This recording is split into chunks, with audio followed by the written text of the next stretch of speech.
Welcome back everyone. Today we'll be going ahead with the session 5 of the week 4. In this module also we'll be continuing with the key account management and customer centric selling facets. So as far as last session is concerned, I really hope that you enjoyed learning about the basics of key account management. And as far as this module is concerned, we'll be talking about the key account management strategy, key account management skills, and I'm very sure once we are done with this module, you'll also be able to appreciate the concept of customer-centric selling. Now, when you talk about key account management strategy, this is the checklist that you must follow before you proceed with respect to devising any strategy for your key accounts. So, the first is transactional nature of your sales cycle. See, if the nature of your sales cycle or the sales business that you are into is of very transactional nature, which means the transactions can only happen once, you know, for once or a while, or they don't have any repetitive value, then things are not going to work with respect to key account management, because you are always focusing on a relationship which is going to work for a longer time, and that's why you think about creating a win-win situation and for making those collaborative investment of resources. Apart from that, you also need to see if there is any possibility of upselling, which means whether you are in a position to sell more of what you are manufacturing to the organization. If that's not the case, then also things are not going to work. The third strategy checklist which you need to check is if there are chances of cross selling, which means if you can sell more of your products which you are manufacturing now to the same organization. And finally, you should see whether you can land and expand or whether there are chances of spreading out, which means if there are any chances that you can do more of business with that particular organization, if not with respect to the products that you are selling them now, maybe with respect to their allied organizations, or if your allied organizations can have business with them, then also you can say there is definitely going to be a lot of scope with respect to key account management. Apart from that, these are the skills which a key account manager should have. So, the first is they should always have a relationship focus or value driven orientation. Again, as I just said, even if your sales cycle is very transactional and your approach is going to be transactional, then things are not going to work. You should always focus on nurturing a relationship. If you remember, we had talked about the concept of farmers and hunters, right? So, this definitely requires you to be a farmer. The other thing is you should always have a value driven orientation, which means that either you should try improving the functions of that particular organization or providing them something which helps them reduce their cost but maintaining equal quality with respect to what competitors are offering to the customers in that particular market. So either you take this route or either you have to work on something which is definitely going to reduce a lot of their cost. Apart from that, you need to have a strategic perspective, which simply indicates that you have to be very systematic and organized about your key accounts. You can't treat them like other accounts. You need to sit and plan properly with them, understand their functions, understand their businesses, and then you can have a fruitful discussion or a plan for them. It is definitely one of the key facets with respect to skills that you need to have a very deep understanding of your customers. Only then you will be able to bring in that element of intimacy, otherwise things may not work for a longer time. Apart from that, it can also have a cross functional collaboration. See, because when you are talking about a long term orientation, it's not that the transactions are only going to be related to the products that you are selling them now, or in case of services, whatever you could be selling them in the present moment. You can always look at the chances of creating a cross functional collaboration. Your top management should also imbibe the idea of key account management, which means there should be enabling leadership, because there are very high chances that initially when you get into a relationship, there is going to be an investment of resources from your side, which means there is going to be a cost, and profitability is definitely going to be a futuristic thing when we talk about key account management. So until unless your top management understands that, things may not work. Apart from that, there should always be transparent and effective communication with respect to your key accounts. As far as key account managers are concerned, there should not be any false promises, otherwise things may not work. Again, the whole idea or facets which are related to key account management are about focus on creating a win-win situation for a longer term, if not in short term, and just be transparent with respect to what you can offer and how you can help the organization grow and do better as far as their competitors are concerned. So now we are done with the concept of key account management, and I'm really hopeful that you gain something out of it. So now we are moving to one of the exciting part of this module. Please tell me, have you ever heard of companies firing customers? Which means companies will say, we are not going to serve you anymore. You must have heard this about employees. Definitely in COVID times, we heard a lot of news how a lot of companies were kind of relieving employees from their jobs. But about customers, have you ever come across this? So just have a look at this. This is a letter which was sent by Sprint Nextel to its customers. Our records indicate that over the past year, we have received frequent calls from you regarding your billing or other general account information. While we have worked to resolve your issues and questions to the best of our ability, the number of inquiries you have made to us during this time has led us to determine that we are unable to meet your current wireless needs. Therefore, after careful consideration, a decision has been made to terminate your wireless service agreement effective from this date.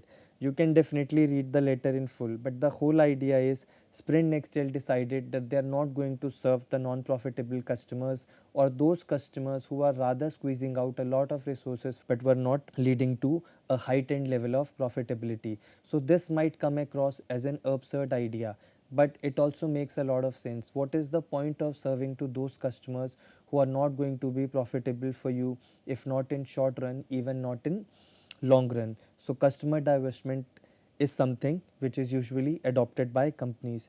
Even if we look at this strategy by Sprint Nextel, it was all over news. Sprint fires customers, this was a news by Retail Wire. Then there was again by CNET, Sprint breaks up with high maintenance customers. So this technically is called as customer divestment. So customer divestment happens when some companies will clearly adopt this idea that we are no longer going to serve customers who are not profitable for us. But the bigger question is how this should be implemented.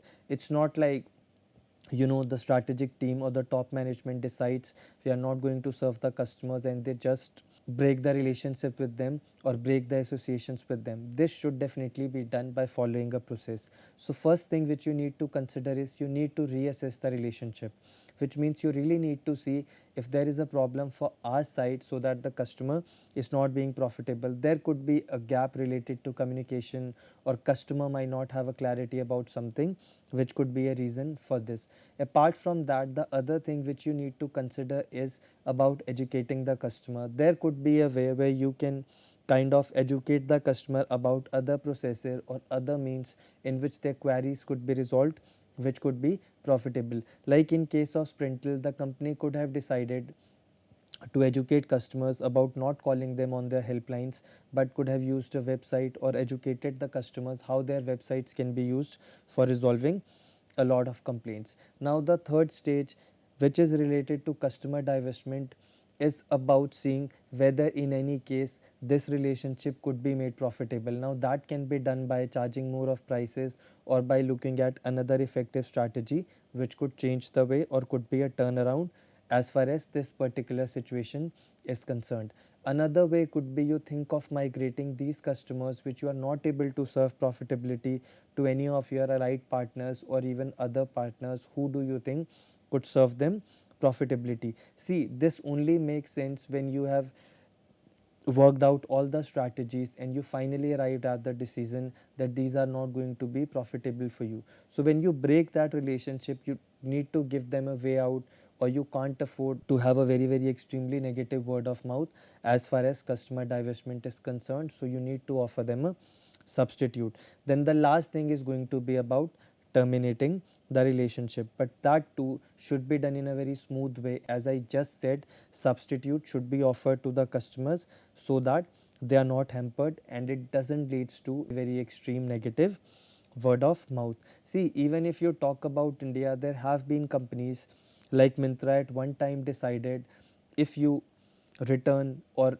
refuse to take cash on delivery orders, then you might not get cash on delivery and you might be required to pay in advance, because with respect to returns there is a very high cost attached, right? So these companies, in order to be profitable, were thinking of executing or adopting these strategies, whether it is Myntra or Zubi, both kind of executed that at a point of time. This article was published in Business Line. You can definitely go and Google more about it and you'll be able to kind of validate the information which I just shared.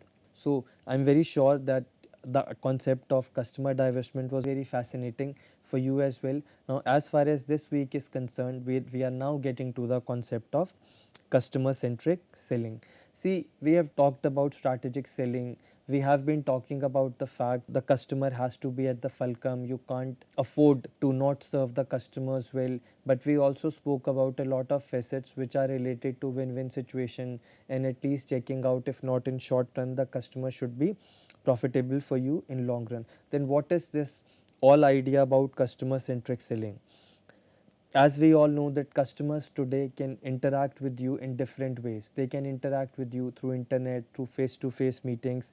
They can also interact with you on phone, which means there are a lot of touch points that exist for customers which eventually create a customer experience or a customer journey. So the whole idea of customer-centric selling is the fact that you focus on creating a satisfying and positive customer experiences, which means with respect to the fact that when the customer starts interacting with you, inquiring about the products until he finally buys, you will always focus on creating positive experiences so that you don't lose out the customers in the middle and eventually the purchase loop is closed.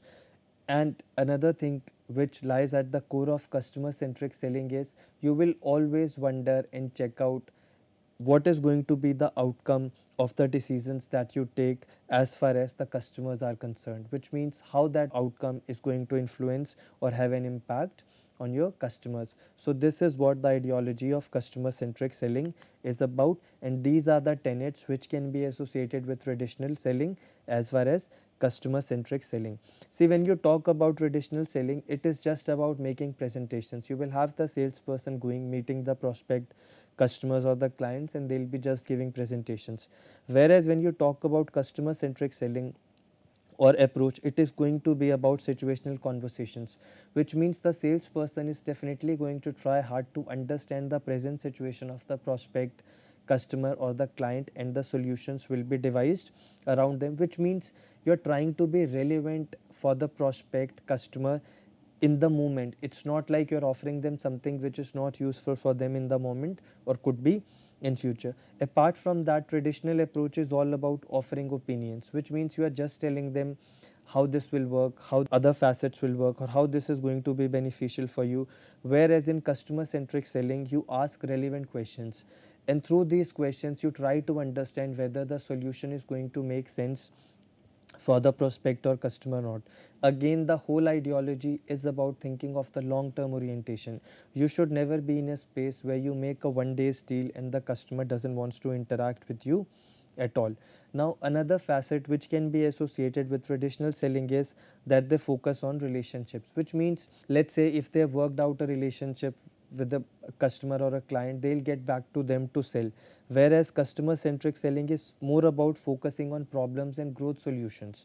It's not like you get into the facet of somehow selling by working on relationships. See, relationships are going to be important in customer centric selling also. But along with that relationships, you have this focus on solving their problems and offering solutions that will foster the growth of your organizations, which was not the case with traditional selling approach. Another tenet of traditional selling is that you gravitate towards users, which means you only focus on users and you somehow try to sell them. Whereas in customer centric, the whole ideology is about gravitating towards business people. Now, business people here simply indicates that you are having interactions with the strategic team, top management, where you are trying to make them understand how offering, whether it is a product or a service, is going to benefit them, will solve their problems or will lead to their growth. Again, the whole idea is you are not focusing on closing that day's deal.